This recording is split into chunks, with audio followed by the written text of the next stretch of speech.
Today we're covering how to let touch back in as a mom without forcing yourself to. And by the end of this video, you're going to have practical tools that will actually help you to want touch again for real. My name is Rachel, I'm a licensed massage therapist, and last week we covered why you feel touched out but you still crave connection. And if that episode resonated with you, here's the next layer to it. I'm a mom myself, but I'm also in a lot of mom groups that have a lot of conversations going around the topic of being a better wife and being good with touch, even though that's not what they really want. Maybe they're just doing it out of obligation. So this conversation is all around permission to, one, have boundaries, but two, to rebuild that safety to allow the desire for touch to return. As a massage therapist, I've worked on thousands of bodies, and what I know is that the body does not respond to pressure. It responds to safety. And I want you to think of it in this kind of scenario. If I'm going in to massage someone, let's say I didn't warm up the muscles at all and I'm just going in with an elbow. If I just shoved an elbow into your shoulder, you'd freak out, you'd tense up, you'd be like, why are you doing that to me? It hurts. It's uncomfortable. But if I warmed up the muscles and then gradually got deeper,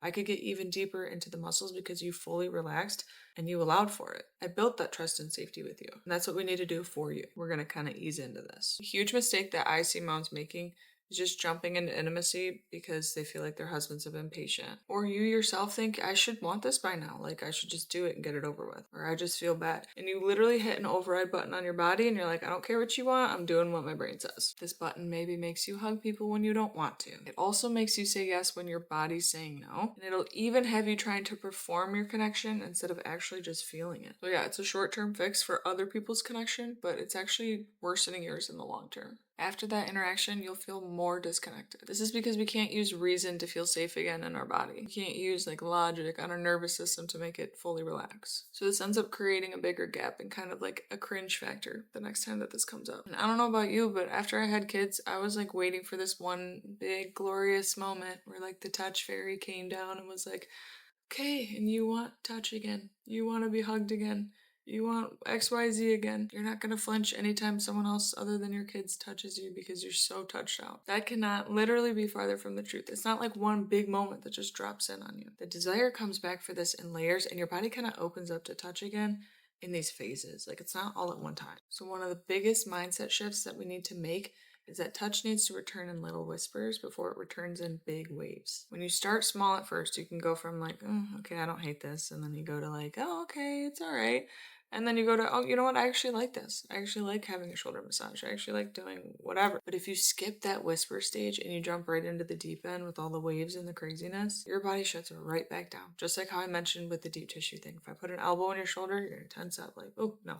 If I ease into it, you're going to relax. You're going to calm. You're going to, okay, I could go deeper. That's good. Now, your partner might feel a little bit rejected throughout this process. And honestly, they might have felt rejected for kind of a while if you've been struggling with this. And honestly, explaining things doesn't always help. But in my opinion, open communication is going to be the best way to go. And I hope that this video and the video before can put a lot of the things that you've been feeling into words so you can articulate them better with your partner. So communication with your partner is key. You want to show them that you're on the same page as them, that you still love them and it's nothing against them. But you guys do need to be on the same page regarding your capacity for touch and trying to get that back. And men and women are so astronomically different that I do think it's important that they know this in general. So if your body feels safe with your partner, there's connection that grows. But if it doesn't, it's going to close off to them. So let's talk through 2 ways that we can rebuild that desire for touch again for you.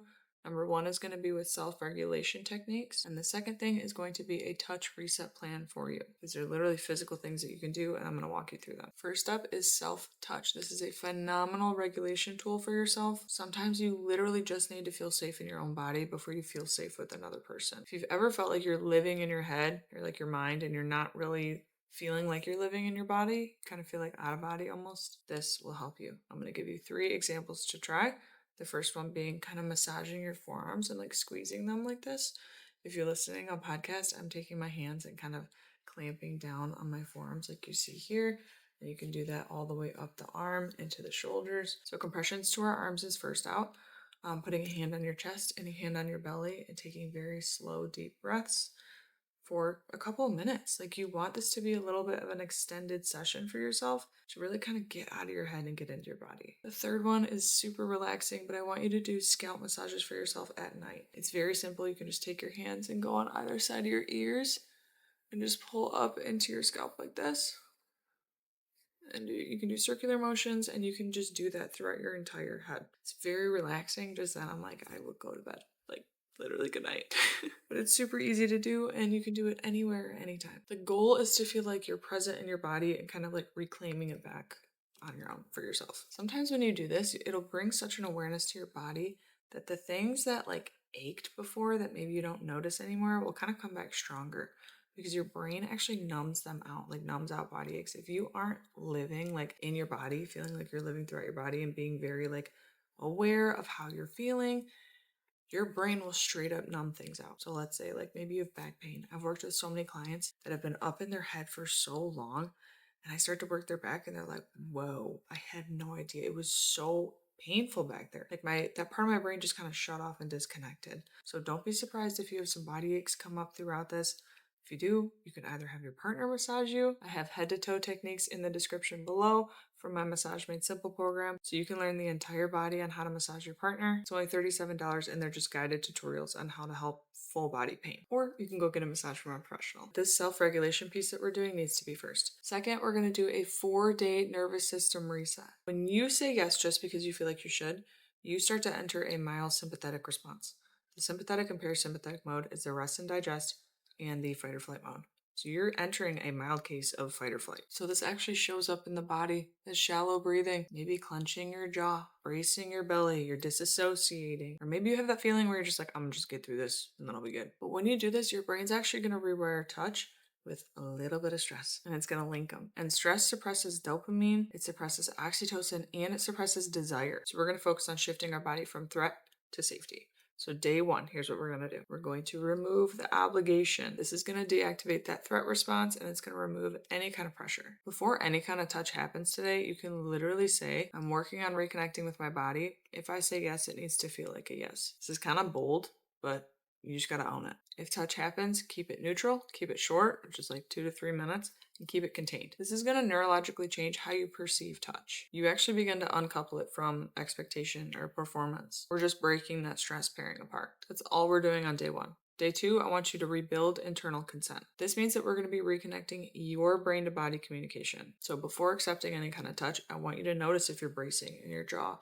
in your belly, or if you have any kind of tension arising. And if you do, the answer is no, or not right now. When you override that bracing or you say yes anyways, you are training your nervous system that your boundaries don't matter. But when you honor this feeling, you're going to build internal safety. And this will actually help oxytocin to increase later. So that's it for day 2. Day 3, we're going to control initiation. This means we're going to be increasing your dopamine through your choice. Your dopamine isn't just a pleasure chemical. It's also a motivation and anticipation chemical. This means that obligation is going to kill dopamine, but on the opposite, choice is going to help to bring it back. So today, I want you to initiate the touch, the type, the duration, and the intensity. An example of this could be, hey, can you rub my shoulders for 5 minutes? Just that. This activates agency, and agency is when you feel like your body's choosing touch and not just enduring it. And agency actually lowers cortisol, and lower cortisol allows those desire pathways to open again. This in itself will retrain your nervous system to show that touch is a choice and not just something that you enjoy. Day 4, our last day, we're going to allow expansion. Our goal here is to let that safety deepen naturally. I do want you to start the same way as yesterday, you initiating, natural, contained, but today, notice if your shoulders softened. If your breathing deepened, maybe if warmth is building up instead of that cold tension, like that get off me energy. If you say yes to these things, stay in the moment, enjoy it. This means that you're entering that parasympathetic regulation, that rest and digest mode. And when we're here, this is when oxytocin increases. Your oxytocin is going to increase your bonding, it's going to lower your fear response, it's going to make touch feel good instead of threatening with your partner, deepening the connection between you two. This is when the shift happens from you tolerating touch to actually wanting it. Not because you're forcing desire, but because your nervous system finally feels safe enough to allow it. If you're walking through this reset with me, it means that you're experiencing nervous system repatterning in real time. And I just want to tell you, you don't need to become who you were before kids. You can grieve her, yeah, but you get to become someone new. You don't have to stay stuck in the current reality that you're living in, and you can build a version of yourself that you're proud of, that you feel comfortable with. Whether it's being more regulated or more intentional, the choice is completely up to you. And I hope this episode helped you. Try out the tools that I gave you. Let me know how they're working for you and your relationship with your partner and for your nervous system, and I will see you next week.